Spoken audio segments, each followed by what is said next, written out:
US president Donald Trump ने China के साथ रिश्तों को एक नया मोड़ दिया है। सोमवार को व्हाइट हाउस में Australian prime minister Anthony Albanese से मिलते हुए ट्रंप ने कहा कि वो अगले साल की शुरुआत में चाइना विजिट करेंगे और वो भी बीजिंग के इनविटेशन पर। तो ये बड़ा ट्विस्ट हुआ। अब भी ट्रेड वॉर की आग लगी हुई है और अब ये फेयर ट्रेड डील की बात शुरू हो गई है। तो चलिए पहले आपको थोड़ा बैकग्राउंड बताते हैं। सिर्फ हफ्ते भर पहले तो लग रहा था कि यूएस चाइना के बीच ट्रेड वॉर छिड़ जाएगी। चाइना ने रेयर अर्थ्स एक्सपोर्ट्स पर नई पाबंदियां भी लगा दी। ये वो मटेरियल्स हैं जो हाईटेक गैजेट्स और मिलिट्री के लिए जरूरी होते हैं। जवाब में ट्रंप ने धमकी दी कि चाइनीज गुड्स पर 100% टैरिफ बढ़ा दिया जाएगा। US treasury secretary Scott Bessent ने तो सीधे कह दिया, चाइना ने पूरी फ्री वर्ल्ड की सप्लाई चेन पर बाजूका तान लिया है। लेकिन ट्रंप ने इस बयान के बाद सबको चौंका दिया। उन्होंने कहा, दोनों देशों को साथ मिलकर थ्राइव करना चाहिए, यानी दोनों ही एक ही थाली के चट्टे बट्टे हैं। और ट्रेड डील का मेन पॉइंट क्या है? ट्रंप चाहते हैं कि चाइना यूएस के सोयाबीन्स खरीदे।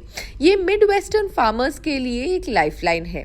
ट्रेड वॉर की वजह से उनका सबसे बड़ा मार्केट बंद पड़ा रहा। ट्रंप की बातों के बाद शिकागो बोर्ड ऑफ ट्रेड पर सोयाबीन फ्यूचर्स एक महीने के हाई पर पहुंच गया है। मतलब इन्वेंटर्स की उम्मीद एक तरफ चाइना से खरीदारी करने के लिए जाग गई है। ट्रंप ने साउथ कोरिया में एशिया पैसिफिक समिट के दौरान शी जिनपिंग से मिलने की बात भी कही। उन्होंने कहा, वहां फेयर ट्रेड डील सील करेंगे। ताइवान के मुद्दे की बात करें तो अब भी यहाँ पर कहीं ना कहीं असमंजस है। पेंटागन की हालिया रिपोर्ट कहती है कि चाइना 2027 तक ताइवान पर कब्जा करने की प्लानिंग कर रहा है। ट्रंप ने शी के साथ अपने ग्रेट रिलेशनशिप का जिक्र किया, लेकिन ताइवान पर साफ कहा, China doesn't want to do that, यानी वो ताइवान पर हमला नहीं करना चाहेगा। खैर, जब रिपोर्टर्स ने पूछा कि क्या शी के साथ डील में यूएस ताइवान सपोर्ट को बलि चढ़ा देंगे, ट्रंप ने सवाल टाल दिया। चाइना तो लंबे समय से ताइवान को अपना टेरिटरी मानता है। 1949 की सिविल वॉर के बाद ताइवान अलग हो गया। चाइनीज मिलिट्री वहां फाइटर जेट्स और वॉरशिप्स भेजता रहा, वहां पर मिलिट्री एक्सरसाइजेस कंडक्ट करता रहा।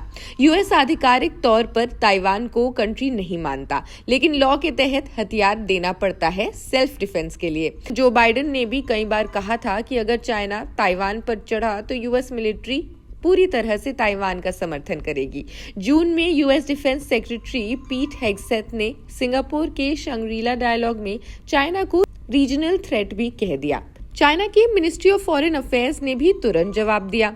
उसने कहा, यूएस को ताइवान को बार्गेनिंग चिप बनाने का भ्रम न पाले। और अभी ताइवान के प्रेसिडेंट विलियम लाइचिंगते ने डोम लाइक एयर डिफेंस सिस्टम बनाने और डिफेंस स्पेंडिंग बढ़ाने का ऐलान भी कर दिया है। अब ट्रंप और शी की ये मीटिंग ट्रेड वॉर को खत्म करेगी और ताइवान पर अब क्या फैसला होगा ये आने वाले वक्त में हमें पता चल जाएगा। आपकी क्या राय है? कमेंट्स में हमें जरूर बताएं। देश दुनिया की अन्य खबरों के लिए भी देखते रहिए जनसत्ता। शुक्रिया।